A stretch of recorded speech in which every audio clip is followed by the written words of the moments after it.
স্বায়ত্তশাসিত পৰিষদৰ মুখ্য কাৰ্যবাহী সদস্য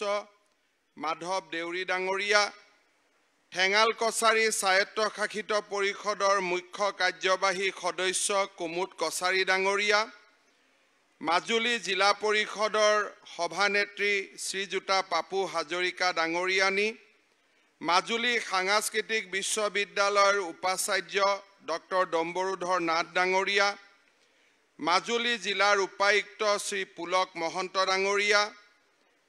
লোক নিৰ্মাণ বিভাগৰ মুখ্য অভিযন্তা মুকুল চন্দ্ৰ দাস ডাঙৰীয়া, মাজুলী জিলা ভাৰতীয় জনতা পাৰ্টিৰ সভাপতি লোকনাথ কুতুম ডাঙৰীয়া, গণশক্তিৰ মাজুলী জিলাৰ সভাপতি ৰঞ্জিত দলে ডাঙৰীয়া, অসম গণ পৰিষদ দলৰ মাজুলী জিলাৰ সভাপতি ফণীধৰ তাহু ডাঙৰীয়া, ভুৱন গাম ডাঙৰীয়া, দীপক গোস্বামী ডাঙৰীয়া, মাজুলীৰ প্ৰাক্তন বিধায়ক ৰাজীৱ লোচন পেগু ডাঙৰীয়া, মঞ্চত উপবিষ্ট বিশিষ্ট ব্যক্তিসকল, সভাস্থলীত উপস্থিত বিশিষ্ট ব্যক্তিসকল, আই মাতৃসকল আৰু যুৱক যুৱতী বন্ধু বান্ধৱীসকল, আজি মাজুলীৰ বাবে এটা অত্যন্ত আনন্দ আৰু গৌৰৱৰ দিন। যোৱা 28 ফেব্ৰুৱাৰী 2021 তাৰিখে প্ৰধানমন্ত্ৰী নৰেন্দ্ৰ মোদী ডাঙৰীয়াই মাজুলীৰ বাবে সৰ্ববৃহৎ উপহাৰ মাজুলী আৰু নিমাতী দলঙৰ আধাৰশিলা স্থাপন কৰিছিল। আধাৰশিলা স্থাপনৰ প্ৰায় 8 মাহ পৰিপূৰ্তি হোৱাৰ পিছত আজি আমি মাজুলী দলঙৰ নিৰ্মাণৰ কাম আনুষ্ঠানিকভাৱে শুভ আৰম্ভণি কৰিছোঁ আৰু আজিৰ পৰাই দুৰ্দান্ত আৰু দুৰন্ত গতিত মাজুলী দলঙৰ নিৰ্মাণৰ কাম আৰম্ভ হ'ব। মাজুলীৰ এই পবিত্ৰ ধৰাত থিয় হৈ মাজুলীৰ ৰাইজক মই প্ৰতিশ্ৰুতি দিছিলোঁ যে কোভিড বা আন যদি মহামাৰী আমাৰ সন্মুখত দেখা নিদিয়ে তেতিয়াহ'লে 2025 চনৰ নৱেম্বৰত আমি এই ব্ৰিজখন আনুষ্ঠানিকভাৱে উদ্বোধন কৰিম। মই ৰাইজক প্ৰতিশ্ৰুতি দিছিলোঁ যে নৱেম্বৰ মাহত এই দলংখনৰ নিৰ্মাণৰ কাম আমি হাতত ল'ম। প্ৰধানমন্ত্ৰী নৰেন্দ্ৰ মোদী ডাঙৰীয়া আৰু ভাৰত চৰকাৰৰ ৰাষ্ট্ৰীয় ঘাইপথ নিৰ্মাণৰ দায়িত্বত থকা শ্ৰদ্ধাৰ মন্ত্ৰী নীতিন গাডকাৰী ডাঙৰীয়াক আজিৰ এই শুভ ক্ষণত মই ধন্যবাদ আৰু কৃতজ্ঞতা জনাইছোঁ। মাজুলী দলংখনৰ বাবে ভাৰত চৰকাৰে 925 কোটি 47 লাখ টকা ব্যয় কৰিব আৰু এই আবণ্টিত ৰাশিৰ 650.57 কোটি টকা আমি মূল মাজুলী দলং ভাগ নিৰ্মাণৰ কামত ব্যয় কৰিম। এই দলঙৰ মূল দৈৰ্ঘ্য আৰু ইয়াৰ সমগ্ৰ ৰাস্তা বা আমি যাক ক'ব পাৰোঁ যে দলং সংযোগী পথ, এই গোটেইবিলাকক ধৰি 8.25 কিলোমিটাৰ পথ আৰু দলং নিৰ্মাণ হ'ব আৰু এই দলঙৰ নিৰ্মাণৰ লগে লগে আমি মাজুলী আৰু যোৰহাটৰ মাজত বহু প্ৰত্যাশিত যি আমাৰ সপোন আছিল দলঙৰ, তাক আমি বাস্তৱত ৰূপায়ণ কৰিব পাৰিম। এই আঁচনিত ভাৰত চৰকাৰে যি ধৰণে আগুৱাই আহিছে, অসম চৰকাৰেও এই আঁচনি ৰূপায়ণৰ বাবে আমি আমাৰ বৰঙণিও আগবঢ়াইছোঁ। মাজুলীৰ ভূমি অধিগ্ৰহণ, এই ভূমি অধিগ্ৰহণৰ বাবে যোৱাবাৰ মই ৰাসৰ সময়ত আহোঁতে মই জিলা উপায়ুক্তক কৈ গৈছিলোঁ যে নিৰ্দিষ্ট দিনত আমি ভূমি অধিগ্ৰহণৰ টকা আমি ইয়াৰ ভূমিদাতাসকলৰ হাতত তুলি দিব লাগিব। আজি এই কাম আমি সফলতাৰে শেষ কৰিব পাৰিছোঁ। মাজুলী দলঙৰ বাবে আমাৰ নিৰ্মাণকাৰী সংস্থাসকলে যি GST জমা দিব প্ৰায় 16% of the total project cost অৰ্থাৎ আমি যদি project cost 900 কোটি বুলি ধৰো 180 কোটি টকা ইয়াৰ GST হ'ব যাক ৰাজ্য চৰকাৰে নিৰ্মাণকাৰী সংস্থাসমূহক উভতাই দিব এই দলঙৰ বাবদ বন বিভাগৰ যি ৰয়েলটি জমা হ'ব নিৰ্মাণকাৰী সংস্থাবিলাকে 6% টকাৰে যি ৰয়েলটি বন বিভাগক জমা দিব সেই ৰয়েলটিৰ ধনু ৰাজ্য চৰকাৰে উভতাই দিব অৰ্থাৎ এই দলং নিৰ্মাণৰ ক্ষেত্ৰত অসম চৰকাৰেও নিজস্ব পুঁজিৰ পৰা আনুমানিক প্ৰায় 200 কোটি টকাৰ বৰঙনি এই দলং নিৰ্মাণৰ বাবে আগবঢ়াব ৰাজ্য চৰকাৰ আৰু কেন্দ্ৰীয় চৰকাৰৰ যৌথ প্ৰচেষ্টাত এই প্ৰকল্প 4 বছৰৰ ভিতৰত মাজুলী ৰাইজক উপহাৰ দিবৰ বাবে আমি যত্ন কৰিম আৰু মই নিশ্চিত যে মাজুলীৰ এই পবিত্ৰ ভূমিৰ আমাক সাহস দিব শক্তি দিব যাতে এই কাম আমি সময়ত নিৰ্মাণ কৰি শেষ কৰিব পাৰো ৰাজ্য চৰকাৰে কেবিনেট পৰ্যায়ত এখন কমিটি গঠন কৰিছে যিখন কমিটিয়ে প্ৰতিদিনে এই দলঙৰ নিৰ্মাণৰ কামৰ খবৰ ল'ব আৰু নিৰ্মাণৰ কামত যি জটিলতা আহিব সেই জটিলতা আঁতৰ কৰাৰ বাবে চেষ্টা কৰিব শ্ৰদ্ধা ৰাইজ আজিৰ এই দিনটোত আমি অত্যন্ত কৃতজ্ঞতাৰে সৈতে আমি স্মৰণ কৰিব লাগিব অসমৰ প্ৰাক্তন মুখ্যমন্ত্ৰী আৰু বৰ্তমানৰ কেন্দ্ৰীয় মন্ত্ৰী সৰ্বানন্দ সোণোৱাল ডাঙৰীয়াক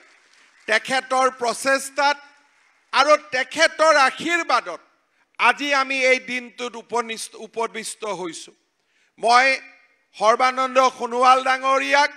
অসম চৰকাৰৰ হৈ প্ৰতিশ্ৰুতি দিছো যে আপুনি যি মাজুলীক লৈ সপোন দেখিছিল সেই সপোন আমি সকলোৱে মিলি বাস্তৱত ৰূপায়িত কৰিম সেই প্ৰতিশ্ৰুতি মই আমাৰ চৰকাৰৰ প্ৰাক্তন মুখ্যমন্ত্ৰী আৰু কেন্দ্ৰীয় মন্ত্ৰী সৰ্বানন্দ সোণোৱাল ডাঙৰীয়াক ৰাজহুৱাভাৱে আজি আমি দিব বিচাৰিছো আমি তেখেতৰ পৰা আশীৰ্বাদ বিচাৰিছো আৰু তেখেতৰ আশীৰ্বাদত যেনেকে আমি এই সেতু নিৰ্মাণৰ পৰিকল্পনা লৈছো সেই সেতু নিৰ্মাণক আমি বাস্তৱত ৰূপায়িত কৰিম সেই বিশ্বাসেৰে সৈতে আজি এই মাজুলীৰ পবিত্ৰ ধৰাত আজি আমি আহি উপস্থিত হৈছো শ্ৰদ্ধাৰ ৰাইজ মাজুলীৰ উন্নয়ন কেৱল মাত্ৰ যোৰহাট আৰু মাজুলীৰ দলঙৰ মাজতে সীমিত হ'ব নালাগে আৰু 6 মাহৰ ভিতৰত বা 9 মাহৰ ভিতৰত আমি আৰু এটা নতুন প্ৰকল্পৰে আপোনালোকৰ ওচৰত আমি উপস্থিত হ'ম আমাৰ মাজুলীত আৰু লখিমপুৰক সংযোগী কৰি 750 কোটি টকা ব্যয়েৰে ধুনাগুৰি দলঙৰ নিৰ্মাণৰ নিবিদাও অহা এসপ্তাহৰ ভিতৰত আমি বাতৰি কাকতত মুকলি কৰি দিম আজি এই 750 কোটি টকা সম্পূৰ্ণ ৰাজ্য চৰকাৰে ব্যয় কৰিব আৰু ৰাজ্য চৰকাৰৰ পুঁজিৰে আমি ধুনাগুৰি দলঙৰ নিৰ্মাণৰ কামো 3 বছৰৰ ভিতৰত আমি শেষ কৰিম অৰ্থাৎ মোৰ মনত ইচ্ছা আছে যে 2025 চনৰ নৱেম্বৰৰ দিন এটা দিন হওক যিটো দিনে অসমত অভিলেখ সৃষ্টি কৰক যে মাজুলী লখিমপুৰৰ ফালেও দলঙেদি যাব পাৰিব আৰু যোৰহাটৰ ফালেও যাব পাৰিব আপোনালোকে শক্তি দিব সাহস দিব কোনোবা ইয়াক অসাধ্য বুলি ভাবিব পাৰে কিন্তু সেই অসাধ্য খাদ্য কৰাৰ বাবে আমি দিনে ৰাতিয়ে কাম কৰিম আৰু সেই কামক আমি বাস্তৱত ৰূপায়িত কৰিম শ্ৰদ্ধাৰ ৰাইজ আজিৰ দিনটো আমাৰ বাবে আৰু এটা কথাৰ কাৰণে অত্যন্ত গুৰুত্বপূৰ্ণ দিন নিৰ্বাচনৰ সময়ত অসমৰ চুকে কোণে ৰাইজৰ মাজলৈ যোৱাৰ আমাৰ সৌভাগ্য হৈছিল ৰাইজৰ মাজত যেতিয়া আমি যাওঁ ৰাইজৰ লগত কথা বতৰা পাতো ৰাইজৰ সুখ দুখৰ বুজ লওঁ ৰাজ্যখনৰ মহিলা সমাজ নিৰ্বাচনৰ আগত তেওঁলোক অত্যন্ত দুঃখিত হৈ আছিল কাৰণ কি যে তেখেতসকলে মাইক্ৰ ফাইনেন্সৰ পৰা লোন লৈছিল লোনৰ ইন্টাৰেষ্ট আছিলে আৰু একাংশ মহিলাই সেই লোনৰ টকা ঘূৰাই দিব নোৱাৰি তেখেতসকল অত্যন্ত বেদনাৰে তেখেতসকল পৰিপূৰ্ণ হৈ আছিল নিৰ্বাচনৰ সময়ত আমি তেখেতসকলক প্ৰতিশ্ৰুতি দিছিলোঁ যে যদি আমাৰ চৰকাৰ শাসনলৈ ঘূৰি আহে মাইক্ৰ ফাইনেন্সৰ লোন উভতাই দিব নোৱাৰা দুখীয়া দৰিদ্ৰ মহিলাসকলৰ লোন আমি উভতাই দিবলৈ চেষ্টা কৰিম শ্ৰদ্ধাৰ ৰাইজ নিৰ্বাচন হৈ গ'ল নিৰ্বাচনৰ পিছত আমি কোনো সময় খৰচ নকৰি কেনেকৈ মাইক্ৰ ফাইনেন্সৰ লোন উভতাই দিব পাৰি তাৰ বাবে আমি কামত ব্ৰতী হৈছিলোঁ আমি যেতিয়া এই কামত সোমাইছিলোঁ তেতিয়া আমি দেখা পাইছিলোঁ যে আমাৰ সমাজত দুইবিধ মহিলা আছে এছামে লোন উভতাই দিব পৰা নাই আৰু এছামে কষ্ট কৰি হলেও তেওঁলোকে নিয়মীয়াকৈ লোন উভতাই দি আছে মই দুমোজাত সন্মুখীন হৈছিলোঁ যে মোৰ একেই মা লোন ঘূৰাই নিদিয়া সকলক দিম আৰু লোন ঘূৰাই দিয়া সকলক একো নিদিম এটো কেনেকৈ সম্ভৱ হ'ব পাৰে কাৰণ লোন ঘূৰাই দিয়া সকলৰ আৰু নিদিয়া সকল দুই শ্ৰেণী লোকে কষ্ট কৰিছিলে আৰু লোন ঘূৰাই দিয়া সকলে সঁচাকৈ এক আদৰ্শ প্ৰতিষ্ঠা কৰিছিলে আমি হিসাব কৰিছিলোঁ যে আমাৰ কিমান মহিলা আমাৰ সমাজত আছে 24 লাখ মহিলা লোন কিমানে ঘূৰাই দি আছে 11 লাখ ঘূৰাই দিব কিমানে পৰা নাই 13 লাখ আমাৰ চৰকাৰৰ কেবিনেটে সিদ্ধান্ত লৈছিলে যে যিসকলে লোন ঘূৰাই দি আছে তেওঁলোকক আমি প্ৰথম ইনসেন্টিভ বা প্ৰেৰণা আমি প্ৰথম দিওঁ আৰু তাৰ পিছত লোন ঘূৰাই নিদিয়া সকলৰ লোনো ঘূৰাই দিয়াৰ কাম আমি হাতত লওঁ অহাকালি তেজপুৰত ৰাজ্য চৰকাৰে 11 লাখ আই মাতৃক লোন উভতাই দিয়াৰ লোন ঘূৰাই দিয়া 11 লাখ আই মাতৃক অনুপ্ৰেৰণা দিয়াৰ কাম হাতত লৈছে এই মাত্ৰই মই চেক দিছিলোঁ আই মাতৃক সুধিছিলোঁ আপুনি লোন কিমান ললে বোলে মই 40,000 ললো ঘূৰাই দিব কিমান আছে বোলে 25,000 মা চেকখন লওক আৰু লোনটো আজি ঘূৰাই দিয়ক এগৰাকীক সুধিলোঁ লোন ঘূৰাই দিব কিমান আছে 12,000 চেকখন কিমান টকাৰ আহিছে 20,000 8,000 টকা আপোনাৰ লাভ হ'ল আপুনি লগত ৰাখি থৈ দিয়ক অৰ্থাৎ এই ধৰণে 11 লাখ মাৰ জীৱনলৈ আমি অলপ হাঁহি কঢ়িয়াই আনিবৰ বাবে চেষ্টা কৰিছোঁ কিছুমানে মোক সমালোচনাও কৰিছে ডাঙৰ ডাঙৰ মানুহবিলাকে গুৱাহাটীত বহি সমালোচনা কৰিছে কোনোবাই লোন লৈছে চৰকাৰে কিয় ঘূৰাই দিব লাগে মুখ্যমন্ত্ৰীৰ আসনত মই বহিছোঁ মোৰ মাৰ যদি মনত দুখ থাকে মাৰ মনত কষ্ট থাকে মইনো কেনেকৈ মুখ্যমন্ত্ৰীৰ আসনত বহিব পাৰোঁ যদি কোনোবা এজন সন্তানে নিজৰ মাৰ দুখত দুখী নহয় তেনেকুৱা সন্তানক কেতিয়াও আমি সন্তান বুলি স্বীকৃতি দিব নোৱাৰোঁ অসমৰ আই মাতৃসকল মোৰ মা মোৰ বাবে যিমান পূজনীয়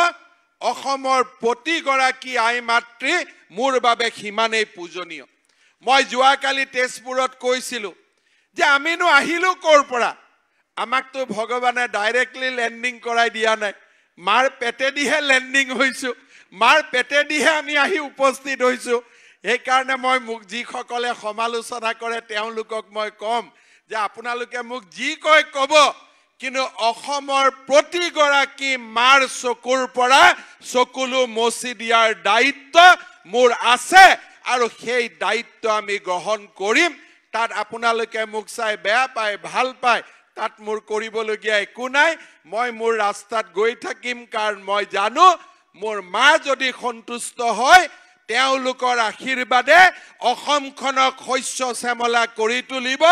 অসমখনক নতুন দিগন্তলৈ লৈ যাব, তাক মই বিশ্বাস কৰোঁ। আজি মাজুলীটো প্ৰায় 350 গৰাকী আই মাতৃ যোনে লোন উভতাই দি আছিলে, তেওঁলোকৰ হাতত আমি চেক তুলি দিছোঁ। চেকখন এতিয়ালৈকে 5 গৰাকীক দিছোঁ, বাকী কেইগৰাকীক দিব বাকী আছে। কিন্তু আপোনালোকে চিন্তা নকৰিব, চেক লওঁতে আপোনালোকৰ পৰা কোনো এটকাও নলয়, কাৰণ আমি দালালবিলাক বৰ্তমান মোটামুটি চেছ কৰি আছোঁ। আমাৰ ডিচিয়ে নিজে দায়িত্ব লৈ আপোনালোকক চেকখিনি দিব, আৰু কোনোবাই যদি মাজত এটকাও খোজে, SP ইয়াতে আছে, ধুনীয়াকৈ ৰঙা ঘৰত লৈ গৈ 4-5 দিন খাতিৰ কৰি পেলাই পঠাই দিব। এইটো এতিয়া আমাৰ নিয়ম, আৰু আমি কোনো কাৰণতে টকা পইচা, দুখীয়া মানুহক অত্যাচাৰ, এইবিলাক আমি সহ্য নকৰোঁ। আমি মন বান্ধি লৈছোঁ, কোনো কাৰণতে অসমত আৰু দালাল শ্ৰেণীক আগবঢ়াই দিয়া নহ'ব। মোৰ দালাল বন্ধুসকলকো লৈ আহি ভাল কামত লগাই দিব লাগিব। সেই কামৰ বাবে আমি চেষ্টা কৰি আছোঁ। তেওঁলোকক ট্ৰেক্টৰ দি দিম, পাৱাৰ টিলাৰ দি দিম, ভাল কৰি কাম কৰক। বেয়া কামবোৰ এৰি একেলগে অসমৰ নৱনিৰ্মাণৰ কামত সকলোৱে যোগ দিয়ক। শ্ৰদ্ধাৰ ৰাইজ, চৰকাৰ চলাব আমাৰ হাতত 6 মাহ হৈছে। এই 6 মাহৰ সময়তে আমি প্ৰত্যাহ্বানৰো সন্মুখীন হৈছোঁ, কিন্তু প্ৰত্যাহ্বানৰ মাজতো অসমখনক আগুৱাই লৈ যোৱাৰ বাবে আমি প্ৰচেষ্টা কৰিছোঁ। চৰকাৰ চলোৱাৰ 6 মাহত নিমাতী ঘাটৰ দুৰ্ঘটনা আমাৰ বাবে অত্যন্ত বেদনাদায়ক আছিল। নিমাতীৰ দুৰ্ঘটনাৰ পিছত মাজুলীৰ আভ্যন্তৰীণ জল পৰিবহণ ব্যৱস্থাক আমি শক্তিশালী কৰাৰ বাবে চেষ্টা কৰিছোঁ। 4 বছৰ দলং নোহোৱালৈকে মাজুলীত আমাক জাহাজৰ ব্যৱস্থা, নাৱৰ ব্যৱস্থা আমি সুকলমে চলাব লাগিব। আজি মই গৌৰৱ অনুভৱ কৰোঁ যে মাজুলীৰ পুৰণা নাৱত আমি মেৰাইন ইঞ্জিনো লগাব পাৰিলোঁ, আৰু জাহাজো প্ৰায় 18খনলৈকে এতিয়া আমি জাহাজ প্ৰতি ঘণ্টাৰ মূৰে মূৰে চলাব পাৰিছোঁ। এপৰ জৰিয়তে আমি টিকট ল'ব পাৰিছোঁ, লাইনত থিয় হৈ ল'বলগীয়া আমাৰ অৱস্থা এতিয়া আৰু প্ৰয়োজন নাই।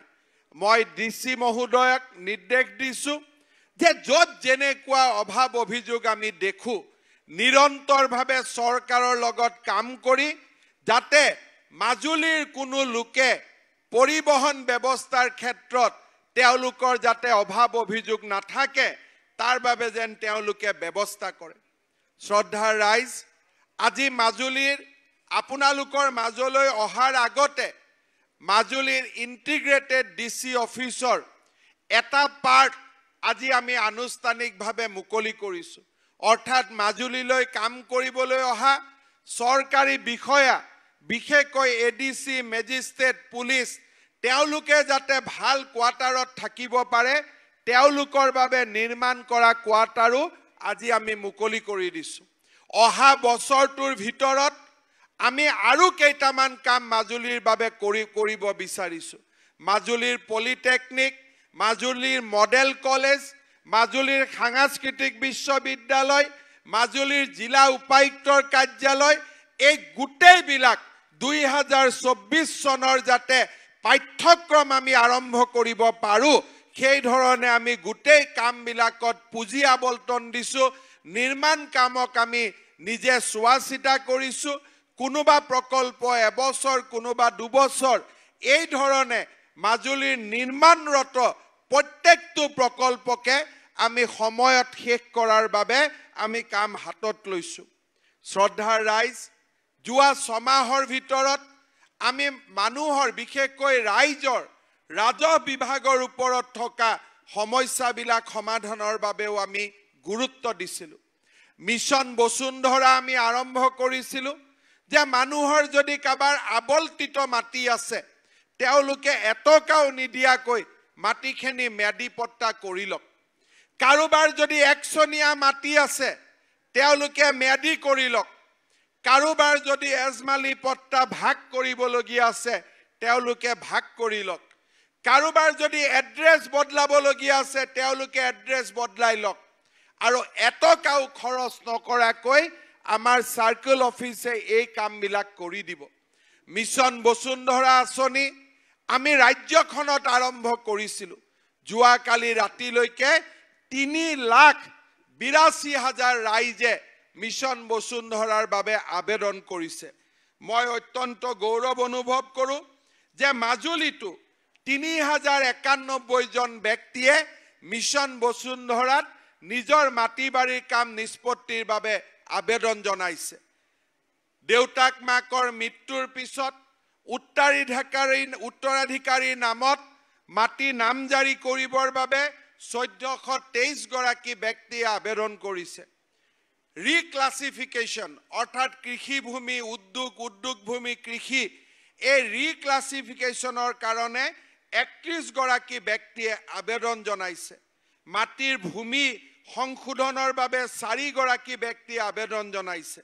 নিজৰ মোবাইল নম্বৰ পৰিৱৰ্তনৰ কাৰণে 49 গৰাকীয়ে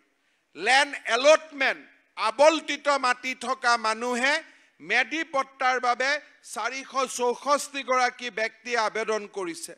মাটি ক্ৰয় বিক্ৰয়ৰ পিছত নামজাৰিৰ বাবে 22 গৰাকী ব্যক্তিয়ে আবেদন কৰিছে পুৰণা মালিকৰ নাম পট্টাৰ পৰা গুচাবৰ বাবে 13 গৰাকী ব্যক্তিয়ে আবেদন কৰিছে মাটিৰ ভাগ বটৰাৰ কাৰণে 164 গৰাকী ব্যক্তিয়ে আবেদন কৰিছে নিজৰ নাম সংশোধন কৰাৰ বাবে 77 গৰাকী ব্যক্তিয়ে আবেদন কৰিছে আৰু একচনীয়া পট্টা মেডিকৰণৰ বাবে 844 গৰাকী ব্যক্তিয়ে আবেদন কৰিছে এই 3,091 গৰাকী ব্যক্তি যাৰ কোনো গোচৰ নাই কাজিয়া পেছাল নাই এই গোটেই সকলকে আমি অহা কিছুদিনৰ ভিতৰত তেওঁলোকৰ কাম আমি নিষ্পত্তি কৰি দিম এটকাও নিদিয়াকৈ আমাৰ ৰেভিনিউ অফিসত এই কামবিলাক হ'ব এনেকে ধৰণে আমি এখন নতুন অসমৰ বুনিয়াদ নিৰ্মাণ কৰিব খুজিছো মিছন বসুন্ধৰা সমাপ্ত হ'বলৈ আৰু 4 দিন বাকি আছে মাজুলী ৰাইজৰ যদি এনেকুৱা উজৰ আপত্তি আৰু আছে তেওঁলোকে যাতে অহা 4 দিনত এসডিসি অফিসত গৈ কাগজ জমা দিয়ে তাৰ বাবে মই অনুৰোধ কৰিম আৰু এই মিছন বসুন্ধৰাৰ সময়ত টকা পইচা কোনো খৰচ নকৰাকৈ যাতে প্ৰত্যেকটো সেৱা ৰাইজে পাব পাৰে তাৰ বাবে আমি নিজে প্ৰচেষ্টা লম আৰু মই নিশ্চিত যে ৰাজ্য জুৰি যি 4.5 লাখ আবেদন হ'ব অহা বছৰ 10 মে অৰ্থাৎ চৰকাৰ এবছৰ পূৰ্তি হোৱাৰ আগতে এই গোটেই কামবিলাক আমি কৰি দিয়াৰ বাবে আমি প্ৰচেষ্টা কৰিম আৰু আমি সফল হ'ম শ্ৰদ্ধাৰ ৰাইজ আমি আৰু এটা কাম হাতত ল'ব খুজিছো মাজুলী গুৱাহাটীৰ পৰা বহু দূৰত আপোনালোকৰ এখন এপ্লিকেশন দিছপুৰত গৈ দি থৈ আহিছিল সদায় আপোনালোকে যাব নোৱাৰে সদায় খবৰ ল'ব নোৱাৰে কাৰণ মাজুলীৰ পৰা এদিন যদি গুৱাহাটীত যাব লাগে 2000 টকাৰ প্ৰয়োজন হ'ব যাব লাগিব থাকিব লাগিব দিছপুৰত গৈও ৰাইজে কয় মই সঁচা মিছা নাজানো 2 টকা খৰচো কৰিব লাগিব গতিকে কাম নোহোৱা কাম কৰিবলৈ যাওঁতে এবাৰত 2000 আৰু 3-4 বাৰ যদি যাব লাগে 10,000 টকাও খৰচ হ'ব কামটো হ'ব নহ'ব কোনো গ্যাৰেণ্টি নাই এইবাৰ আমি মিছন বসুন্ধৰাৰ পিছত আমি 2 এদিনতে আৰম্ভ কৰিম প্ৰজেক্ট সদ্ভাৱনা ইয়াতে কি হ'ব যে মাজুলীৰ বহি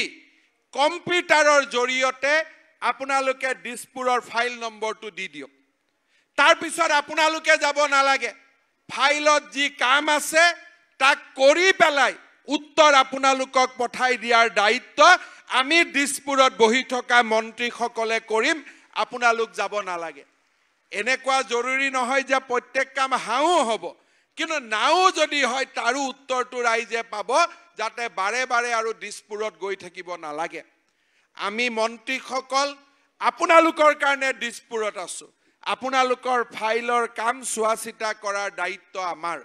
সেই কাৰণে আমি এই মিছন প্ৰজেক্ট সদ্ভাৱনাও আমি আৰম্ভ কৰিম মিছন বসুন্ধৰাৰ 5 ডিসেম্বৰত আবেদন শেষ হৈ যোৱাৰ পিছতে আমি আকৌ প্ৰজেক্ট সদ্ভাৱনা আমি আৰম্ভ কৰিম আমি লাহে লাহে অসমৰ পৰা যিমান বেমেজালি আছিল, মানুহৰ কষ্ট আছিল, সেইবিলাক দূৰ কৰাৰ কাৰণে আমি চেষ্টা কৰিছোঁ। আজি আমি আপোনালোকৰ আমি কথা দিছোঁ যে এবছৰ 1.5 বছৰৰ ভিতৰত আমি অসমখনক এটা নতুন পৰ্যায়লৈ আমি লৈ যাম। আজি আপোনালোকে দেখিব যে কম সময়ৰ ভিতৰতেই আমাক গাড়ীৰ লাৰ্নাৰ লাইসেন্স লাগে, আমাক গাড়ীৰ ড্ৰাইভিং লাইসেন্স ৰিনিউৱেল কৰিব লাগে, এমপ্লয়মেণ্ট এক্সচেঞ্জত নাম লগাব লাগে। এতিয়া আমি আৰু অফিচত যাব নালাগে, নিজৰ ঘৰত বহি ৰাতি 2টা বজাতো আমি লাৰ্নাৰ লাইসেন্স পাব পাৰোঁ, এমপ্লয়মেণ্ট এক্সচেঞ্জত নিজৰ নাম আমি অন্তৰ্ভুক্ত কৰিব পাৰোঁ। সেই ধৰণে আমি চৰকাৰৰ প্ৰত্যেকটো সেৱা যাতে কম্পিউটাৰৰ জৰিয়তে ঘৰত বহি আমি পাব পাৰোঁ, তাৰ কাৰণে আমি ব্যৱস্থা হাতত লৈছোঁ। শ্ৰদ্ধাৰ ৰাইজ, মই বিশ্বাস কৰোঁ যে আমাৰ অসমৰ ৰাইজৰ বুকুত আৰু আমাৰ এই ভূমিত ইমান শক্তি আছে যে আমি যদি অলপ চেষ্টা কৰোঁ, আমি যদি অলপ কৰ্মমুখী হওঁ, আমি অসমখনক এক নতুন পৰ্যায়লৈ লৈ যাব পাৰোঁ। কেইদিনমান আগলৈকে আমি ভাবি আছিলোঁ যে মাজুলীত দলং হ'ব নেকি, কিন্তু আজি আপোনালোকে চাওক, অলপ প্ৰচেষ্টাত এটা নহয় 2খনকৈ দলং আপোনালোকে পালে। বিচাৰিছিলোঁ এখন, লগত আহি গ'ল আৰু এখন। যেনেকৈ ঘৰত সন্তান জন্ম দিওঁ, লাগিছিল এটা সন্তান, জন্ম হৈ গ'ল 2টা সন্তান। অকণমান মাত্ৰ প্ৰচেষ্টা, অকণমান প্ৰচেষ্টা। আৰু আপোনালোকে চাব যে সময়বোৰ আজিকালি এনেকুৱা নহয়। গুৱাহাটীত ফ্লাইঅভাৰ কৈছোঁ 36 মাহ লাগিব, কাম হৈ গৈছে 24 মাহত। অৰ্থাৎ আজি আমাৰ হাতত কেপাচিটি আছে, আমাৰ হাতত দক্ষতা আছে, আমাৰ হাতত সামৰ্থ্য আছে, মাত্ৰ আমি আমাক নিজক কৰ্মমুখী কৰি নিৰ্মাণ কৰিব লাগে। অকণমান যদি আমি প্ৰচেষ্টা কৰোঁ আৰু অকণমান যদি অসমখনক যদি আমি পৰিৱেশ দিওঁ, আন্দোলন চান্দা এইবিলাক যদি নোহোৱা হৈ যায়, আপোনালোকে দেখিব অসমত এনেকুৱা পৰিৱেশ ঘূৰি আহিব যে মানুহে তামিলনাডু বম্বেৰ কথা নক'ব, বিদেশৰ মানুহেও অসমৰ নাম ল'ব লাগিব। আমি মাত্ৰ অকণমান প্ৰচেষ্টা কৰিব লাগে, অকণমান নিজৰ চিন্তা ভাৱনা, পুৰণা দিনৰ চিন্তা ভাৱনাৰ পৰা ওলাই আহি নৰেন্দ্ৰ মোদী ডাঙৰীয়াই আমাক যি নতুন চিন্তা দিছে, সেই চিন্তাৰে আমি নিজক প্ৰেৰিত কৰিব লাগে, নিজক অনুপ্ৰাণিত কৰিব লাগে। আৰু মই বিশ্বাস কৰোঁ গুৰু দুজনাৰ আশীৰ্বাদত আমি অসমখনক ভাৰতৰ 5খন ৰাজ্যৰ ভিতৰত এখন হিচাপে আমি নিৰ্মাণ কৰিব পাৰিম। যোৱা কেইদিনমান আগতে ভাৰত চৰকাৰে স্বাস্থ্য খণ্ডৰ এখন প্ৰতিবেদন দিছিলে। তাত অসমে চমকপ্ৰদ সাফল্য লাভ কৰিছে, আমি ভাবিব পৰা নাছিলোঁ। আজি ভেকচিনৰ ক্ষেত্ৰত আৰু অহা 5 ডিচেম্বৰৰ ভিতৰত আমি প্ৰথম পালি ভেকচিন দিয়া কাম শেষ কৰি দিম। ভাৰতৰ ডাঙৰ ৰাজ্যবিলাকে আজিলৈকে পৰা নাই, উত্তৰ প্ৰদেশ, বিহাৰ, তামিলনাডুৱে পৰা নাই, কিন্তু 5 তাৰিখে অসমে সেই কীৰ্তিমান স্থাপন কৰিবৰ বাবে গৈ আছে। মই বিশ্বাস কৰোঁ যে যদি আমি প্ৰতিযোগী হওঁ, আমি যদি চিন্তা কৰোঁ যে নহয় আমি তাক কৰিম,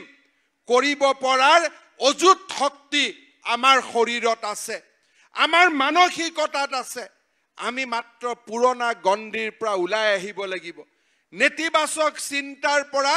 আমাৰ জ্ঞান, আমাৰ মগজু, আমাৰ শৰীৰক ইতিবাচক চিন্তাৰে আমি পৰিপূৰ্ণ কৰি দিব লাগিব।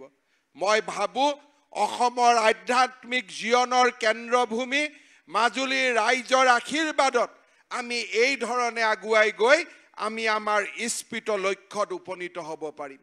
শ্ৰদ্ধাৰ ৰাইজ, আজিৰ এই পবিত্ৰ দিনটোত পুনৰ এবাৰ মই মাজুলীৰ ৰাইজলৈ অভিনন্দন জনাইছোঁ। এই দলংখনৰ বাবে বিভিন্ন সময়ত মাজুলীৰ দল সংগঠন, মাজুলীৰ ব্যক্তি, সাংবাদিক বন্ধু বান্ধৱী, আমাৰ প্ৰভু ঈশ্বৰসকল সকলোৰে মনত এটা সপোন আছিল। আজি সেই সপোন